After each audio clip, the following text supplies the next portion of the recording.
ಓಂ ಶಾಂತಿ. ತಾರೀಕು 10/2/2024 ಪ್ರಾತಃ ಮುರಳಿ. ಮಧುರ ಮಕ್ಕಳೇ, ಆತ್ಮ ಅಭಿಮಾನಿಯಾಗುವ ಅಭ್ಯಾಸ ಮಾಡಿ. ಆಗ ದೈವಿ ಗುಣಗಳು ಬರುತ್ತಿರುತ್ತವೆ. ಕೆಟ್ಟ ದೃಷ್ಟಿಯು ಸಮಾಪ್ತಿಯಾಗುತ್ತದೆ.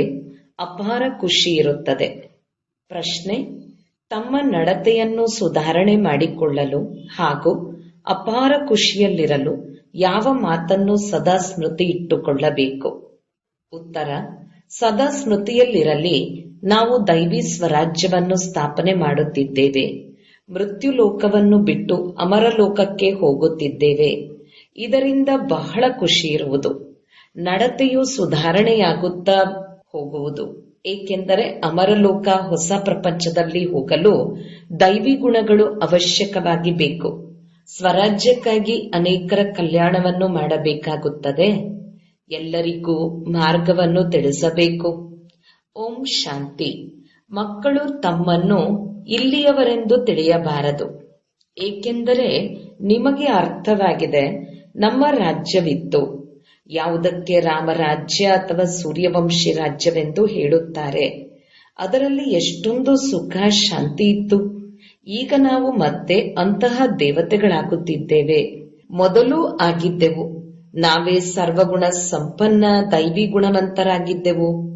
ನಾವು ನಮ್ಮ ರಾಜ್ಯದಲ್ಲಿದ್ದೆವು. ಈಗ ರಾವಣ ರಾಜ್ಯದಲ್ಲಿದ್ದೇವೆ. ನಾವು ನಮ್ಮ ರಾಜ್ಯದಲ್ಲಿ ಬಹಳ ಸುಖಿಯಾಗಿದ್ದೇವೆ. ಅಂದ ಮೇಲೆ ಆಂತರಿಕವಾಗಿ ಬಹಳ ಖುಷಿ ಮತ್ತು ನಿಶ್ಚಯವಿರಬೇಕು. ಏಕೆಂದರೆ ನೀವು ಪುನಃ ತಮ್ಮ ರಾಜ್ಯದಲ್ಲಿ ಹೋಗುತ್ತಿದ್ದೀರಿ. ರಾವಣನು ನಿಮ್ಮ ರಾಜ್ಯವನ್ನು ಕಸಿದುಕೊಂಡಿದ್ದಾನೆ. ನಿಮಗೆ ತಿಳಿದಿದೆ, ನಮ್ಮದೇ ಸೂರ್ಯವಂಶಿ ರಾಜ್ಯವಿತ್ತು. ರಾಮರಾಜ್ಯದವರಾಗಿದ್ದೆವು. ನಾವೇ ದೈವಿ ಗುಣವಂತರಾಗಿದ್ದೆವು. ನಾವೇ ಬಹಳ ಸುಖಿಯಾಗಿದ್ದೆವು. ಮತ್ತೆ ನಮ್ಮ ರಾಜ್ಯ ಭಾಗ್ಯವನ್ನು ರಾವಣನೇ ಕಸಿದುಕೊಂಡನು. ಈಗ ತಂದೆಯು ಬಂದು ತಮ್ಮ ಮತ್ತು ಪರರ ರಾಜ್ಯದ ರಹಸ್ಯವನ್ನು ತಿಳಿಸುತ್ತಿದ್ದಾರೆ. ಅರ್ಧ ಕಲ್ಪ ನಾವು ರಾಮರಾಜ್ಯದಲ್ಲಿದ್ದೆವು, ಇನ್ನರ್ಧ ಕಲ್ಪ ರಾವಣ ರಾಜ್ಯದಲ್ಲಿದ್ದೆವು. ಮಕ್ಕಳಿಗೆ ಈಗ ಪ್ರತಿಯೊಂದು ಮಾತಿನ ನಿಶ್ಚಯವಿದ್ದಾಗ ಖುಷಿಯಲ್ಲಿಯೂ ಇರುತ್ತೀರಿ. ನಡತೆಯು ಸುಧಾರಣೆಯಾಗುತ್ತದೆ. ಈಗ ಪರ ರಾಜ್ಯದಲ್ಲಿ ಬಹಳ ದುಃಖಿಯಾಗಿದ್ದೀರಿ. ಇಂದು ಭಾರತವಾಸಿಗಳು ನಾವು ಪರ ರಾಜ್ಯದಲ್ಲಿ ದುಃಖಿಯಾಗಿದ್ದೆವು, ಈಗ ನಮ್ಮ ರಾಜ್ಯದಲ್ಲಿ ಸುಖಿಯಾಗಿದ್ದೇವೆಂದು ತಿಳಿಯುತ್ತಾರೆ. ಆದರೆ ಅದು ಅಲ್ಪ ಕಾಲದ ಕಾಕವಿಷ್ಟ ಸಮಾನ ಸುಖವಾಗಿದೆ. ನೀವು ಮಕ್ಕಳು ಈಗ ಸದಾ ಕಾಲ ಸುಖದಲ್ಲಿ ಹೋಗುತ್ತಿದ್ದೀರಿ. ಅಂದ ಮೇಲೆ ನೀವು ಮಕ್ಕಳಿಗೆ ಬಹಳ ಖುಷಿ ಇರಬೇಕು. ಜ್ಞಾನದಲ್ಲಿ ಇಲ್ಲದಿದ್ದರೆ ಹೇಗೆ ಕಲ್ಲು ಬುದ್ಧಿಯವರಾಗಿರುತ್ತಾರೆ? ನೀವು ಮಕ್ಕಳಿಗೆ ತಿಳಿದಿದೆ, ಅವಶ್ಯಕವಾಗಿ ನಾವು ನಮ್ಮ ರಾಜ್ಯವನ್ನು ಪಡೆಯುತ್ತೇವೆ. ಇದರಲ್ಲಿ ಯಾವುದೇ ಕಷ್ಟದ ಮಾತಿಲ್ಲ. ರಾಜ್ಯವನ್ನು ಪಡೆದಿದ್ದೆವು, ಅರ್ಧ ಕಲ್ಪ ರಾಜ್ಯ ಮಾಡಿದೆವು. ಮತ್ತೆ ರಾವಣನು ನಮ್ಮ ರಾಜ್ಯವನ್ನೇ ಸಂಪೂರ್ಣ ಕಸಿದುಕೊಂಡನು. ಯಾರಾದರೂ ಒಳ್ಳೆಯ ಮಕ್ಕಳು ನಡವಳಿಕೆಯು ಹಾಳಾಗುತ್ತದೆ ಎಂದರೆ ನಿಮ್ಮ ಅದೃಷ್ಟವು ಕೆಟ್ಟಿದೆಯೇ ಎಂದು ಹೇಳುತ್ತಾರೆ. ಅಂದಾಗ ಇವು ಬೇಹದ್ದಿನ ಮಾತುಗಳಾಗಿವೆ. ತಿಳಿಯಬೇಕು, ಮಾಯೆಯು ನಮ್ಮ ಕಲೆಗಳನ್ನೇ ಕೆಡಿಸಿಬಿಟ್ಟಿತು. ನಾವು ಬೀಳುತ್ತಲೇ ಬಂದೆವು. ಈಗ ತಂದೆಯು ದೈವಿ ಗುಣಗಳನ್ನು ಕಲಿಸುತ್ತಾರೆ. ಅಂದಾಗ ಖುಷಿಯ ನಶೆ ಏರಿರಬೇಕು. ಶಿಕ್ಷಕರು ಜ್ಞಾನವನ್ನು ಕೊಡುತ್ತಾರೆಂದರೆ ವಿದ್ಯಾರ್ಥಿಗಳಿಗೆ ಖುಷಿಯಾಗುತ್ತದೆ. ಇದು ಬೇಹದ್ದಿನ ಜ್ಞಾನವಾಗಿದೆ. ನನ್ನಲ್ಲಿ ಯಾವುದೇ ಆಸುರಿ ಗುಣವಿಲ್ಲವೇ ಎಂದು ನೋಡಿಕೊಳ್ಳಬೇಕು. ಸಂಪೂರ್ಣರಾಗದಿದ್ದರೆ ಶಿಕ್ಷೆಗಳನ್ನು ಅನುಭವಿಸಬೇಕಾಗುತ್ತದೆ. ಆದರೆ ನಾವು ಶಿಕ್ಷೆಗಳನ್ನು ಅನುಭವಿಸುವುದಾದರೂ ಏಕೆ? ಆದ್ದರಿಂದ ತಂದೆ ಯಾರಿಂದ ಈ ರಾಜ್ಯವು ಸಿಗುತ್ತದೆಯೋ ಅವರನ್ನು ನೆನಪು ಮಾಡಬೇಕು. ಯಾವ ದೈವಿ ಗುಣಗಳಿತ್ತೋ ಅವನ್ನು ಈಗ ನಮ್ಮಲ್ಲಿ ಧಾರಣೆ ಮಾಡಿಕೊಳ್ಳಬೇಕು. ಸತ್ಯಯುಗದಲ್ಲಿ ಯಥಾ ರಾಜ ರಾಣಿ ತಥಾ ಪ್ರಜಾ ಎಲ್ಲರಲ್ಲಿ ದೈವಿ ಗುಣಗಳಿತ್ತು. ದೈವಿ ಗುಣಗಳನ್ನಂತೂ ತಿಳಿದಿದ್ದೀರಲ್ಲವೇ? ಒಂದು ವೇಳೆ ದೈವಿ ಗುಣಗಳನ್ನು ತಿಳಿಯದಿದ್ದರೆ ಅವನ್ನು ಹೇಗೆ ಧಾರಣೆ ಮಾಡುತ್ತೀರಿ? ಸರ್ವಗುಣ ಸಂಪನ್ನ ಎಂದು ಗಾಯನವು ಮಾಡುತ್ತೀರಿ. ಅಂದ ಮೇಲೆ ಪುರುಷಾರ್ಥ ಮಾಡಿ ಅವರಂತೆಯೇ ಆಗಬೇಕು. ಆಗುವುದರಲ್ಲಿ ಶ್ರಮವಾಗುತ್ತದೆ. ಕುದೃಷ್ಟಿಯು ಬಂದು ಬಿಡುತ್ತದೆ. ಆದ್ದರಿಂದ ತಮ್ಮನ್ನು ಆತ್ಮನೆಂದು ತಿಳಿಯಿರಿ. ಆಗ ಕೆಟ್ಟ ವಿಚಾರಗಳೆಲ್ಲವೂ ಹಾರಿ ಹೋಗುತ್ತದೆ ಎಂದು ತಂದೆಯು ತಿಳಿಸುತ್ತಾರೆ. ತಂದೆಯಂತೂ ಬಹಳ ಯುಕ್ತಿಗಳನ್ನು ತಿಳಿಸುತ್ತಾರೆ. ಯಾರಲ್ಲಿ ದೈವಿ ಗುಣಗಳಿವೆಯೋ ಅವರನ್ನು ದೇವತೆ ಎಂದು ಹೇಳಲಾಗುತ್ತದೆ. ಯಾರಲ್ಲಿ ಇಲ್ಲವೋ ಅವರಿಗೆ ಮನುಷ್ಯರೆಂದು ಹೇಳಲಾಗುತ್ತದೆ. ಹಾಗೆ ನೋಡಿದರೆ ಇಬ್ಬರೂ ಮನುಷ್ಯರೇ. ಆದರೆ ದೇವತೆಗಳನ್ನು ಏಕೆ ಪೂಜಿಸುತ್ತಾರೆ? ಏಕೆಂದರೆ ಅವರಲ್ಲಿ ದೈವಿ ಗುಣಗಳಿವೆ. ಮತ್ತು ಮನುಷ್ಯರ ಕರ್ತವ್ಯವು ಮಂಗನ ತರಹ ಇದೆ. ಪರಸ್ಪರ ಎಷ್ಟೊಂದು ಜಗಳ ಕಲಹ ಮಾಡಿಕೊಳ್ಳುತ್ತಾರೆ. ಆದರೆ ಸತ್ಯಯುಗದಲ್ಲಿ ಈ ಮಾತುಗಳು ಇರುವುದಿಲ್ಲ. ಇಲ್ಲಂತೂ ಇವೆಲ್ಲವೂ ಆಗುತ್ತವೆ. ಅವಶ್ಯಕವಾಗಿ ತಮ್ಮದೇ ತಪ್ಪಾಗುತ್ತದೆ ಎಂದರೆ ಸಹನೆ ಮಾಡಬೇಕಾಗುತ್ತದೆ. ಆತ್ಮಾಭಿಮಾನಿ ಆಗಿಲ್ಲವೆಂದರೆ ಸಹನೆಯು ಮಾಡಬೇಕಾಗುತ್ತದೆ. ನೀವೆಷ್ಟು ಆತ್ಮಾಭಿಮಾನಿಗಳಾಗುತ್ತಾ ಹೋಗುತ್ತೀರಿ ಅಷ್ಟು ದೈವಿ ಗುಣಗಳು ಧಾರಣೆಯಾಗುತ್ತವೆ. ನಮ್ಮಲ್ಲಿ ದೈವಿ ಗುಣಗಳಿವೆಯೋ ಎಂದು ತಮ್ಮನ್ನು ತಾವು ನೋಡಿಕೊಳ್ಳಬೇಕು. ತಂದೆಯು ಸುಖದಾತನಾಗಿದ್ದಾರೆ ಅಂದ ಮೇಲೆ ಎಲ್ಲರಿಗೆ ಸುಖ ಕೊಡುವುದು ಮಕ್ಕಳ ಕೆಲಸವಾಗಿದೆ. ತಮ್ಮ ಹೃದಯವನ್ನು ಕೇಳಿಕೊಳ್ಳಬೇಕು, ನಾವು ಯಾರಿಗೂ ದುಃಖವನ್ನು ಕೊಡುತ್ತಿಲ್ಲವೇ? ಕೆಲವರಿಗೆ ಈ ಅಭ್ಯಾಸವಿರುತ್ತದೆ, ಅವರು ದುಃಖವನ್ನು ಕೊಡದೇ ಇರುವುದಿಲ್ಲ, ಸುಧಾರಣೆಯಾಗುವುದೇ ಇಲ್ಲ. ಪಂಜರದ ಪಕ್ಷಿಗಳಂತಿರುತ್ತಾರೆ. ಅವರು ಜೈಲಿನಲ್ಲಿಯೇ ತಮಗೆ ಸುಖವಿದೆ ಎಂದು ತಿಳಿಯುತ್ತಾರೆ. ತಂದೆಯು ತಿಳಿಸುತ್ತಾರೆ, ಸತ್ಯಯುಗದಲ್ಲಿ ಈ ಜೈಲು ಮುಂತಾದವುಗಳು ಇರುವುದೇ ಇಲ್ಲ. ಜೈಲಿಗೆ ಹೋಗಬೇಕಾದಂತಹ ಪಾಪಗಳು ಆಗುವುದೇ ಇಲ್ಲ. ಇಲ್ಲಿ ಜೈಲಿನಲ್ಲಿ ಶಿಕ್ಷೆಗಳನ್ನು ಅನುಭವಿಸಬೇಕಾಗುತ್ತದೆ. ಈಗ ನೀವು ತಿಳಿಯುತ್ತೀರಿ, ಯಾವಾಗ ನಾವು ನಮ್ಮ ರಾಜ್ಯದಲ್ಲಿದ್ದೆವೋ ಆಗ ಬಹಳ ಸಾಹುಕಾರರಾಗಿದ್ದೆವು. ಯಾರು ಬ್ರಾಹ್ಮಣ ಕುಲದವರು ಆಗಿರುತ್ತಾರೆಯೋ ಅವರು ನಮ್ಮ ರಾಜ್ಯವನ್ನು ಸ್ಥಾಪನೆ ಮಾಡುತ್ತಿದ್ದೇವೆಂದು ತಿಳಿಯುತ್ತಾರೆ. ನಮ್ಮ ರಾಜ್ಯವು ಒಂದೇ ಆಗಿತ್ತು. ಯಾವುದಕ್ಕೆ ದೇವತೆಗಳ ರಾಜ್ಯವೆಂದು ಹೇಳಲಾಗುತ್ತದೆ. ಆತ್ಮಕ್ಕೆ ಯಾವಾಗ ಜ್ಞಾನವು ಸಿಗುತ್ತದೆಯೋ ಆಗ ಖುಷಿಯಾಗುತ್ತದೆ. ಜೀವಾತ್ಮವೆಂದು ಅವಶ್ಯಕವಾಗಿ ಹೇಳಬೇಕು. ನಾವು ಜೀವಾತ್ಮರು ಯಾವಾಗ ದೇವಿ ದೇವತಾ ಧರ್ಮದವರಾಗಿದ್ದೆವೋ ಆಗ ಇಡೀ ವಿಶ್ವದಲ್ಲಿ ನಮ್ಮ ರಾಜ್ಯವಿತ್ತು. ಈ ಜ್ಞಾನವು ನಿಮಗಾಗಿ ಇದೆ. ನಮ್ಮ ರಾಜ್ಯವಿತ್ತು, ನಾವೇ ಸತೋಪ್ರಧಾನರಾಗಿದ್ದೆವೆಂದು ಭಾರತವಾಸಿಗಳು ತಿಳಿಯುವುದಿಲ್ಲ. ನೀವೇ ಇದೆಲ್ಲ ಜ್ಞಾನವನ್ನು ತಿಳಿಯುತ್ತೀರಿ ಅಂದಾಗ ನೀವೇ ದೇವತೆಗಳಾಗಿದ್ದೀರಿ. ಮತ್ತೆ ಈಗ ನೀವೇ ಆಗಬೇಕು ಎಂದ ಮೇಲೆ ವಿಘ್ನಗಳು ಬರುತ್ತವೆ. ಅಂದ ಮೇಲೆ ದಿನ ಪ್ರತಿದಿನ ನಿಮ್ಮ ಉನ್ನತಿಯಾಗುತ್ತಾ ಹೋಗುವುದು, ನಿಮ್ಮ ಹೆಸರು ಪ್ರಸಿದ್ಧವಾಗುತ್ತಾ ಹೋಗುವುದು. ಆಗ ಇದು ಒಳ್ಳೆಯ ಸಂಸ್ಥೆಯಾಗಿದೆ, ಒಳ್ಳೆಯ ಕಾರ್ಯ ಮಾಡುತ್ತಿದ್ದಾರೆ, ಬಹಳ ಸಹಜ ಮಾರ್ಗವನ್ನು ತಿಳಿಸುತ್ತಾರೆ ಎಂಬುದನ್ನು ಎಲ್ಲರೂ ತಿಳಿಯುತ್ತಾರೆ. ನೀವೇ ಸತೋಪ್ರಧಾನರಾಗಿದ್ದಿರಿ, ದೇವತೆಗಳಾಗಿ ತಮ್ಮ ರಾಜಧಾನಿಯಲ್ಲಿದ್ದಿರಿ. ಈಗ ತಮೋಪ್ರಧಾನರಾಗಿದ್ದೀರಿ. ಮತ್ಯಾರೂ ತಮ್ಮನ್ನು ರಾವಣ ರಾಜ್ಯದಲ್ಲಿದ್ದೇವೆಂದು ತಿಳಿಯುವುದಿಲ್ಲ. ನಿಮಗೆ ತಿಳಿದಿದೆ, ನಾವು ಎಷ್ಟೊಂದು ಸ್ವಚ್ಛವಾಗಿದ್ದೆವು, ಈಗ ಕನಿಷ್ಠವಾಗಿದ್ದೇವೆ. ಪುನರ್ಜನ್ಮವನ್ನು ಪಡೆದುಕೊಳ್ಳುತ್ತಾ ಪಾರಸ ಬುದ್ಧಿಯವರಿಂದ ಕಲ್ಲು ಬುದ್ಧಿಯರಾಗಿದ್ದೇವೆ. ಈಗ ನಾವು ನಮ್ಮ ರಾಜ್ಯವನ್ನು ಸ್ಥಾಪನೆ ಮಾಡುತ್ತಿದ್ದೇವೆ ಅಂದ ಮೇಲೆ ನಿಮಗೆ ಬಹಳ ಖುಷಿ ಇರಬೇಕು. ಪುರುಷಾರ್ಥದಲ್ಲಿ ತೊಡಗಬೇಕು. ಯಾರು ಕಲ್ಪದ ಹಿಂದೆ ತೊಡಗಿದ್ದರೋ ಅವರು ಈಗಲೂ ಅವಶ್ಯಕವಾಗಿ ತೊಡಗುತ್ತಾರೆ. ನಂಬರ್ವಾರ್ ಪುರುಷಾರ್ಥದ ಅನುಸಾರ ನಾವು ನಮ್ಮ ದೈವಿ ರಾಜ್ಯವನ್ನು ಸ್ಥಾಪನೆ ಮಾಡುತ್ತಿದ್ದೇವೆ. ಇದನ್ನು ಸಹ ನೀವು ಪದೇ ಪದೇ ಮರೆತು ಹೋಗುತ್ತೀರಿ. ಇಲ್ಲವೆಂದರೆ ಆಂತರಿಕವಾಗಿ ಬಹಳ ಖುಷಿಯಲ್ಲಿರಬೇಕಲ್ಲವೇ? ಒಬ್ಬರು ಇನ್ನೊಬ್ಬರಿಗೆ ಇದೇ ನೆನಪನ್ನು ತರಿಸಿ. ಮನ್ಮನಾಭವ, ತಂದೆಯನ್ನು ನೆನಪು ಮಾಡಿ. ಇದರಿಂದಲೇ ಈಗ ರಾಜ್ಯ ಭಾಗ್ಯವನ್ನು ಪಡೆಯುತ್ತೀರಿ. ಇದು ಹೊಸದೇನಲ್ಲ. ಕಲ್ಪ ಕಲ್ಪವು ತಂದೆಯು ನಮಗೆ ಶ್ರೀಮತವನ್ನು ಕೊಡುತ್ತಾರೆ. ಇದರಿಂದ ನಾವು ದೈವಿ ಗುಣಗಳನ್ನು ಧಾರಣೆ ಮಾಡುತ್ತೇವೆ. ಇಲ್ಲದಿದ್ದರೆ ಶಿಕ್ಷೆಗಳನ್ನು ಅನುಭವಿಸಬೇಕಾಗುತ್ತದೆ. ಕಡಿಮೆ ಪದವಿಯನ್ನು ಪಡೆಯುತ್ತೇವೆ. ಇದು ಬಹಳ ದೊಡ್ಡ ಲಾಟರಿಯಾಗಿದೆ.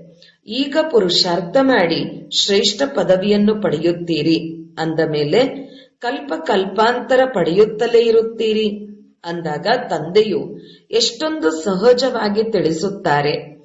ಪ್ರದರ್ಶನಿಯಲ್ಲಿಯೂ ಇದನ್ನೇ ತಿಳಿಸುತ್ತಾ ಇರಿ.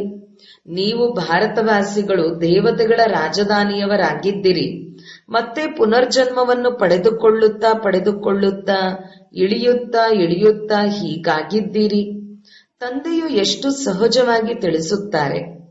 ಪರಮಪಿತ, ಪರಮ ಶಿಕ್ಷಕ, ಪರಮ ಸದ್ಗುರು ಆಗಿದ್ದಾರಲ್ಲವೇ. ನೀವು ಎಷ್ಟೊಂದು ವಿದ್ಯಾರ್ಥಿಗಳಿದ್ದೀರಿ, ಓಟವನ್ನು ಓಡುತ್ತಾ ಇರುತ್ತೀರಿ, ಎಷ್ಟು ನಿರ್ವಿಕಾರಿ ಪವಿತ್ರರಾಗಿದ್ದೀರಿ ಎಂಬ ಪಟ್ಟಿಯನ್ನು ತಂದೆಯು ತರಿಸುತ್ತಿರುತ್ತಾರೆ. ಮಕ್ಕಳಿಗೆ ತಿಳಿಸಲಾಗಿದೆ, ಭ್ರುಕುಟಿಯ ಮಧ್ಯದಲ್ಲಿ ಆತ್ಮವು ಹೊಳೆಯುತ್ತಿದೆ. ನಾನು ಸಹ ಅಲ್ಲಿ ಬಂದು ಕುಳಿತುಕೊಳ್ಳುತ್ತೇನೆ, ನನ್ನ ಪಾತ್ರವನ್ನು ಅಭಿನಯಿಸುತ್ತೇನೆ. ಪತೀತರನ್ನ ಪಾವನ ಮಾಡುವುದು ನನ್ನ ಪಾತ್ರವೇ ಆಗಿದೆ. ನಾನು ಜ್ಞಾನ ಸಾಗರನಾಗಿದ್ದೇನೆ ಎಂದು ತಂದೆಯು ತಿಳಿಸುತ್ತಾರೆ. ಮಕ್ಕಳು ಜನ್ಮ ಪಡೆಯುತ್ತಾರೆ.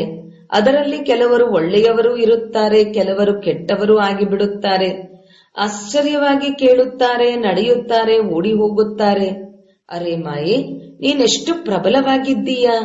ಆದರೂ ಸಹ ಮತ್ತೆ ತಂದೆಯು ಹೇಳುತ್ತಾರೆ, ಅವರು ಓಡಿ ಹೋದರು ಎಲ್ಲಿಗೆ ಹೋಗುತ್ತಾರೆ.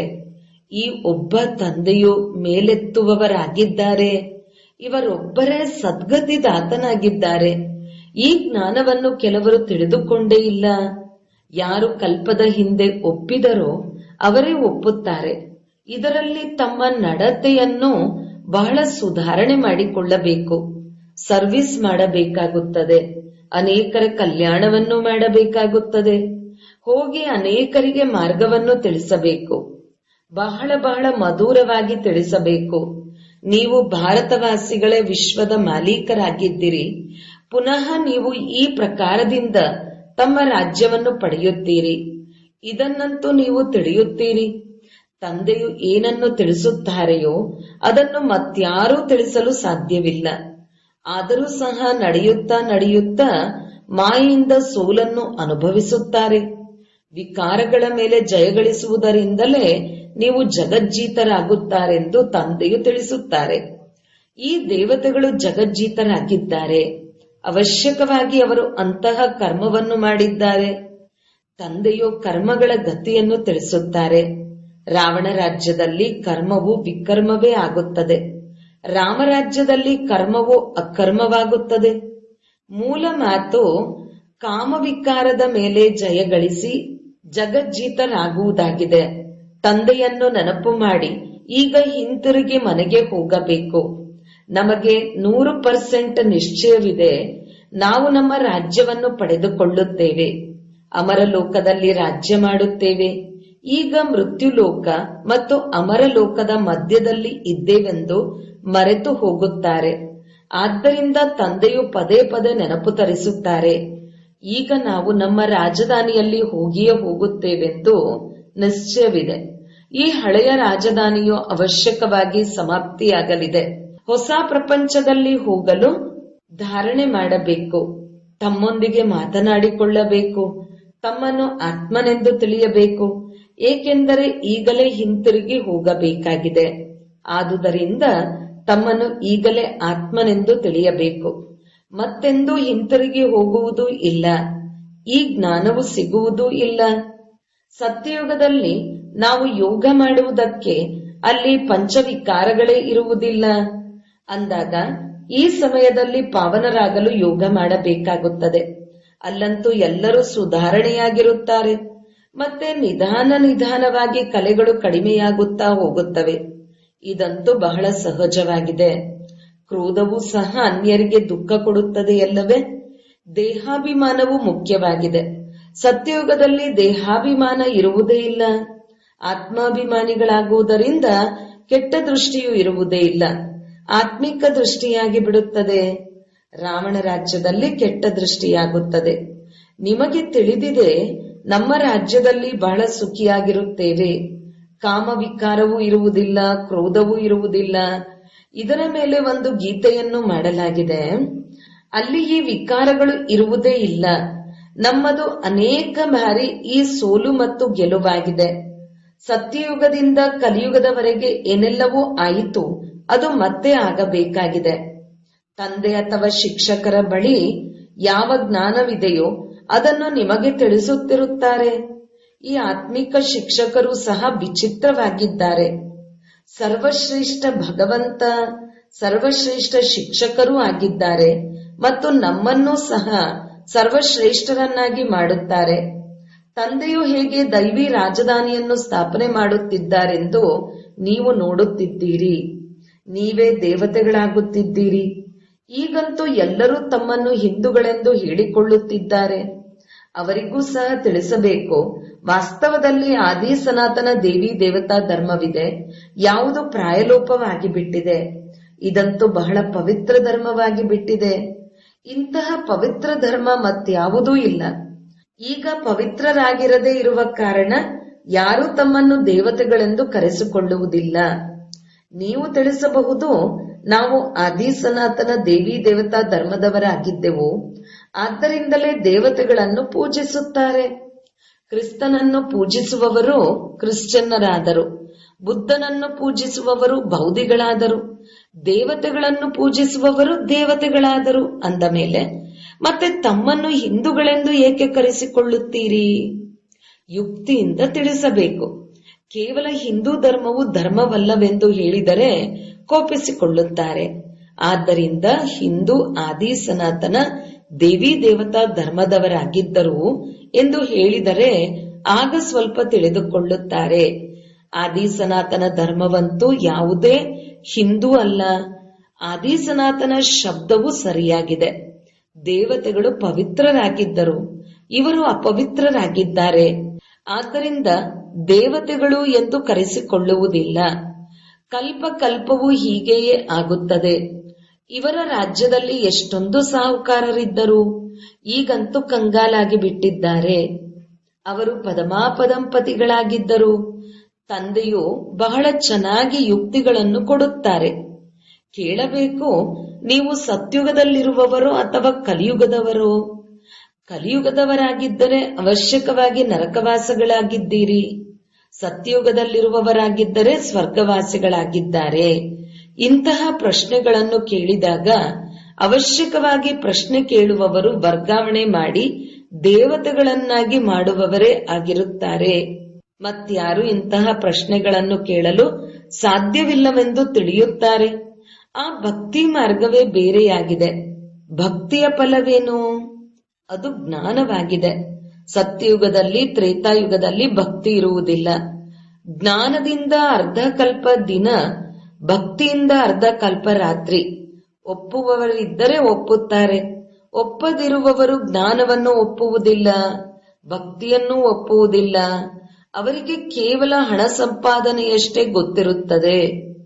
ನೀವು ಮಕ್ಕಳು ಯೋಗ ಬಲದಿಂದ ಈಗ ಶ್ರೀಮತದಂತೆ ರಾಜಧಾನಿಯನ್ನು ಸ್ಥಾಪನೆ ಮಾಡುತ್ತಿದ್ದೀರಿ. ಅರ್ಧ ಕಲ್ಪದ ನಂತರ ರಾಜ್ಯವನ್ನು ಕಳೆದುಕೊಳ್ಳುತ್ತೀರಿ. ಈ ಚಕ್ರವು ಸುತ್ತುತ್ತಲೇ ಇರುತ್ತದೆ. ಒಳ್ಳೆಯದು. ಮಧುರಾತಿ ಮಧುರ ಅಗಲಿ ಹೋಗಿ ಮರಳಿ ಸಿಕ್ಕಿರುವಂತಹ ಮಕ್ಕಳಿಗೆ ಪ್ರೀತಿಯ ಮಾತಾಪಿತಾ ಬಾಪ್ದಾದರವರ ನೆನಪು, ಪ್ರೀತಿ ಹಾಗೂ ಸುಪ್ರಭಾತ. ಆತ್ಮೀಯ ಮಕ್ಕಳಿಗೆ ಆತ್ಮೀಯ ತಂದೆಯ ನಮಸ್ತೆ. ಧಾರಣೆಗಾಗಿ ಮುಖ್ಯ ಸಾರ 1.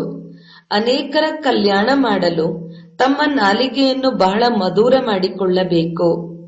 ಬಹಳ ಮಧುರತೆಯಿಂದ ಸರ್ವಿಸ್ ಮಾಡಬೇಕು. ಸಹನಾಶೀಲರಾಗಬೇಕು. 2. ಕರ್ಮಗಳ ಗುಹ್ಯಗತಿಯನ್ನು ಅರಿತು ವಿಕಾರಗಳ ಮೇಲೆ ಜಯಗಳಿಸಬೇಕು. ಜಗಜ್ಜೀತ್ ದೇವತೆಗಳಾಗಬೇಕು. ಆತ್ಮಾಭಿಮಾನಿಯಾಗಿ ಕುದೃಷ್ಟಿಯನ್ನು ಆತ್ಮಿಕ ದೃಷ್ಟಿಯನ್ನಾಗಿ ಮಾಡಿಕೊಳ್ಳಬೇಕು. ವರದಾನ: ಶ್ರೇಷ್ಠ ಕರ್ಮದ ಮೂಲಕ ದಿವ್ಯ ಗುಣರೂಪಿ ಪ್ರಭು ಪ್ರಸಾದ ಹಂಚುವಂತಹ ಫರಿಷ್ಠಾಸೋ ದೇವತಾ ಭವ. ವರ್ತಮಾನ ಸಮಯ ಬಲೆ ಅಜ್ಞಾನಿ ಆತ್ಮ ಇರಬಹುದು, ಇಲ್ಲ ಬ್ರಾಹ್ಮಣ ಆತ್ಮರಿರಬಹುದು. ಇಬ್ಬರಿಗೂ ಅವಶ್ಯಕತೆ ಗುಣದ ದಾನವಾಗಿದೆ. ಆದ್ದರಿಂದ ಈಗ ಈ ವಿಧಿಯನ್ನು ಸ್ವಯಂನಲ್ಲಿ ಅಥವಾ ಬ್ರಾಹ್ಮಣ ಪರಿವಾರದಲ್ಲಿ ತೀವ್ರ ಮಾಡಿ. ಈ ದಿವ್ಯ ಗುಣಗಳು ಎಲ್ಲಕ್ಕಿಂತಲೂ ಶ್ರೇಷ್ಠ ಪ್ರಭು ಪ್ರಸಾದವಾಗಿದೆ. ಈ ಪ್ರಸಾದವನ್ನು ಚೆನ್ನಾಗಿ ಹಂಚಿ. ಹೇಗೆ ಸ್ನೇಹದ ಗುರುತು ಒಬ್ಬರನ್ನೊಬ್ಬರಿಗೆ ಟೋಲಿ ತಿನ್ನಿಸುವಿರಿ, ಇಂತಹ ದಿವ್ಯ ಗುಣಗಳ ಟೋಲಿಯನ್ನು ತಿನ್ನಿಸಿ. ಆಗ ಈ ವಿಧಿಯಿಂದ ಫರಿಷ್ಠಾಸೋ ದೇವತಾ ಆಗುವ ಲಕ್ಷ್ಯ ಸಹಜ ಎಲ್ಲರಲ್ಲಿಯೂ ಪ್ರತ್ಯಕ್ಷವಾಗಿ ಕಂಡುಬರುವುದು. ಸ್ಲೋಗನ್: ಯೋಗವೆಂಬ ಕವಚವನ್ನು ಹಾಕಿಕೊಳ್ಳಿ, ಆಗ ಮಾಯಾರೂಪಿ ಶತ್ರು ಯುದ್ಧ ಮಾಡಲು ಸಾಧ್ಯವಿಲ್ಲ. ಓಂ ಶಾಂತಿ.